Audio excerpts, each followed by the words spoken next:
মৰাণৰ সমীপৰ খোৱাং মইনা গাঁৱত আৰু যিহেতু ৰাজ্যত এতিয়া বানৰ বিভীষিকা আৰু এই গাঁওখনো তাৰ ব্যতিক্ৰম নহয়। প্ৰতি বছৰ দৰে এই বছৰ তেওঁলোকে ইয়াতে বানত তেওঁলোকে আক্ৰান্ত হৈছে। প্ৰায় 50টা পৰিয়ালে বসবাস কৰা এই গাঁওখনৰ এতিয়া আচলতে তেওঁলোকৰ পানীত হাঁহ নচৰা অৱস্থা হৈছে। তেওঁলোকে এনেধৰণে তেওঁলোকৰ যি এই ওখ এখন ঠাই আছে, যিটো ৰিংবান্ধ আছে, এই ৰিংবান্ধতে তেওঁলোকে আশ্ৰয়স্থল হিচাপে গঢ়ি লৈছে। ইয়াতে জীৱ জন্তু পশুধন সকলো ইয়াতে তেওঁলোকে আশ্ৰয়স্থল কৰিছে আৰু ইয়াত যিসকল লোক আছে তেওঁলোকে ইয়াতে বিনিদ্ৰ যি নিদ্ৰা ইয়াতে তেওঁলোকে কটাবলগীয়া হৈছে। আৰু এটা পৰিৱেশ দেখুৱাইছোঁ, চাউলখিনি সম্পূৰ্ণ আচলতে পানীত জাহ গৈছে, যিবাবে তেওঁলোকে এতিয়া খাদ্যৰ বাবে তেওঁলোকে অসুবিধাৰ সন্মুখীন হৈছে। আৰু বহুখিনি সমস্যা আছে, সেই সমস্যাৰ মাজতে তেওঁলোকে ইয়াতে যেনেধৰণে এতিয়া জীৱন অতিবাহিত কৰিছে। যিহেতু ৰাজ্যত এতিয়া প্ৰলয়ংকাৰী বান আৰু এই বানেই আচলতে সমগ্ৰ ৰাজ্যকে ধুই গৈছে আৰু ইয়াৰ স্থানীয় লোকসকল আছে, আমি কথা পাতিবলৈ চেষ্টা কৰিম। মই আপোনাৰ ওচৰলৈ আহিছোঁ, কেনেধৰণৰ সমস্যা হৈছে আৰু কেই তাৰিখৰ পৰা আপোনালোকৰ বান হৈ আছে? আমাৰ যোৱা 28 তাৰিখৰ পৰা বানপানী বৰ্তমানলৈকে হৈ আছে আৰু আমি দেখাত এইটো আমাৰ জীৱনকালৰ আটাইতকৈ ডাঙৰ বানপানী। আৰু এই বানপানীটো এইবাৰ বিশেষকৈ খোৱাং সমষ্টিৰ মইনাগাঁও, খোৱাং পঞ্চায়তৰ মইনাগাঁও এইটো বান বিধ্বস্ত এইটো এৰিয়া, মইনাগাঁও এখন গাঁও 8 নং ৱাৰ্ড। এই ৱাৰ্ডত এইবাৰ আটাইতকৈ মানে বেছি ক্ষতিসাধন হৈছে। এতিয়া এঘৰ মানুহ নাই, প্ৰতি ঘৰ মানুহৰ মানে চাংঘৰ পৰ্যন্ত বুৰ গৈছে আৰু পশুধন ব্যস্ত ক্ষতিসাধন হৈছে। খোৱা বোৱাৰ যথেষ্ট অসুবিধা হৈছে।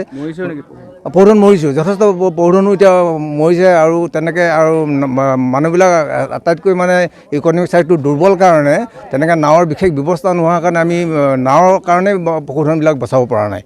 গতিকে আমি সেইকাৰণে চৰকাৰ ঘৰতে এইবাৰ আগতো কৈছোঁ এইটো মানে যে আমাৰ নাও এখন আমাক সহায় কৰিব লাগে ৰাইজৰ কাৰণে। আৰু দ্বিতীয়তে প্ৰতিনিধি হিচাপে এতিয়া বৰ্তমানলৈকে আমাৰ কাকো দেখা নাই। ৰাইজৰ সেৱক হিচাপে আজি এজন মানে নয়ন গগৈ বুলি কয়, তেখেত আহিছিল। তেখেতে কিছু ৰাইজক সহায় সহযোগ আগবঢ়াইছে। তেখেত কিন্তু ইয়ালৈ আহিম বুলি ভাবিছিল, কিন্তু কৈছিলে আমাক, কিন্তু তেখেতৰ নাও সৰু কাৰণে আহিব নোৱাৰিলে। তথাপিতো আমি বিগত দিনত দেখিছোঁ আমাৰ চৰকাৰ ঘৰৰ ফালৰ পৰা আমাৰ চৰকাৰী প্ৰতিনিধিসকলে, বিশেষকৈ ৰাজহুৱা প্ৰতিনিধিবিলাকে এনেকৈ বান বিধ্বস্ত সময়ত নাহে। এইটো ৰাইজে বৰ দুখ পায়। গতিকে এইখিনি আমি প্ৰতিনিধিসকলকো অনুৰোধ জনাব বিচাৰোঁ, ৰাইজৰ অন্তত সকাহ দিবৰ কাৰণে। বেমাৰ আজাৰ এতিয়া বৰ্তমান সদ্যহতে একেবাৰে বৃহৎভাৱে হোৱা নাই, কিন্তু মানুহৰ জ্বৰ কাহ চলি আছে। আৰু যতদূৰ সম্ভৱ সেইটো কাৰণে কিন্তু অলপ মানে আমাক গভৰ্ণমেণ্টৰ ফালৰ পৰা ঔষধ পাতি অলপ দিছে। কি বস্তু নাজানো, কিন্তু আজি এইখিনি বিতৰণ কৰাৰ কথা আছে। পানী অলপমানো দিছে। বাকী অন্য ধৰণৰ কোনো প্ৰতিনিধি আমাৰ ইয়ালৈ এতিয়ালৈকে অহা নাই। আৰু গতিকে বহুতৰ ভঁৰাল পৰ্যন্ত এবাৰ বুৰ গৈছে, এনেকুৱা মানে ডাঙৰ বানপানী হৈছে। গতিকে আমি সেইকাৰণে চৰকাৰ ঘৰত ইয়াৰ ওপৰত অন্ততঃ গধুৰভাৱে মানে দৃষ্টি নিক্ষেপ কৰিবলৈ অনুৰোধ জনাইছোঁ। ধন্যবাদ জনাইছোঁ। আচলতে বানত এতিয়া লোকসকলে এনেধৰণে তেওঁলোকে বিধ্বস্ত হৈ পৰিছে। বহুখিনি তেওঁলোকৰ সমস্যাৰ সন্মুখীন হৈছে। যাতায়াতৰ ক্ষেত্ৰত বহুখিনি তেওঁলোকৰ সমস্যা আছে। এখন নাও তেওঁলোক খুবেই প্ৰয়োজন।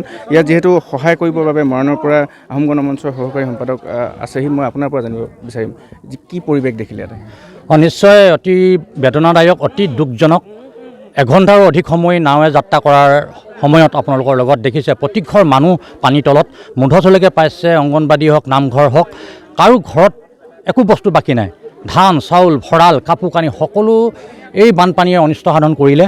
আৰু ৰাইজ নিজে আহি, কোনো ইয়াত আশ্ৰয় শিবিৰ মই দেখা নাই, ৰাইজে নিজে বান ঠাইলৈ আহি পিনে যি পাইছে, যোনে কাৰোবাক কোনোবাই টিংপাত এখন দি, কোনোবাই ত্ৰিপাল এখন দি পিনে ইয়াত আমি থকা দেখিবলৈ পাইছোঁ। তেনেকৈয়ে এই কণ শিশুসকল আছে, বৃদ্ধাসকল আছে।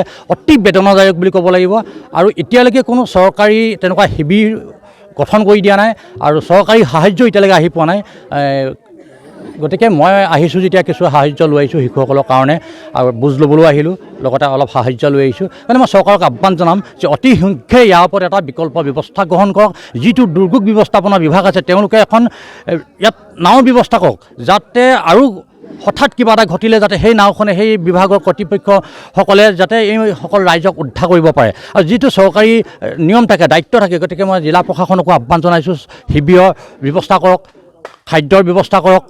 আৰু আমাৰ যি পশুধন যথেষ্ট মৃত্যু হৈছে, গতিকে পশুধনসকলক পশু চিকিৎসকে কি ধৰণে চিকিৎসা প্ৰদান কৰি তেওঁলোকক বচাব পাৰি তাৰ বিকল্প ব্যৱস্থা কৰক। এইটোৱে মই আপোনালোকৰ সংবাদ মাধ্যমৰ যোগেদি কিন্তু আহ্বান থাকিব। হয়, আচলতে এনেধৰণে যি গাঁওখনৰ, এই মইনা গাঁওখনৰ লোকে তেওঁলোকে সমস্যাৰ সন্মুখীন হ'বলগীয়া হৈছে। কাৰণ তেওঁলোকে যিহেতু এই বানত এই বছৰ নহয়, প্ৰতি বছৰে তেওঁলোকে বানত আক্ৰান্ত হৈ আছে। আৰু ইয়াৰ যি স্থায়ী সমাধান তেওঁলোকে বিচাৰিছে। আৰু ইয়াৰ মহিলাসকল আছে ইয়াত, যিহেতু তেওঁলোকে এটা অস্থায়ীকৈ তেওঁলোকে নিজাববীয়াকৈ এটা শিবিৰ বনাই লৈছে। আমি বাইদেউ আপোনাৰ ওচৰলৈ আহিছোঁ, কেনেধৰণৰ সমস্যা হৈছে আপোনালোকৰ?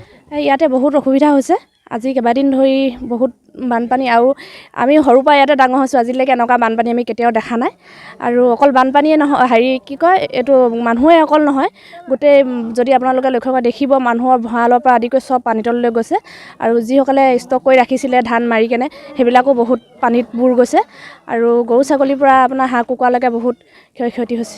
ইয়াৰ যিটো স্থায়ী সমাধান কি দাবী কৰিব চৰকাৰ কি আহ্বান জনাব ইয়াৰ যিটো পানী হৈছে?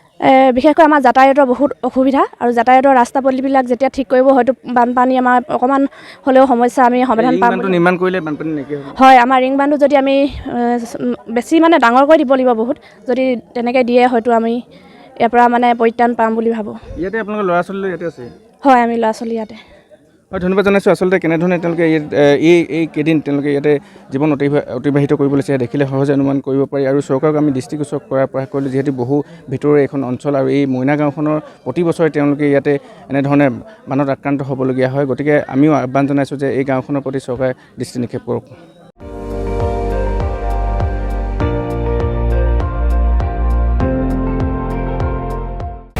আপুনি চাই আছে ND24 সৰ্বশ্ৰেষ্ঠ নহয় সৰ্বোত্তমৰ দৌৰ।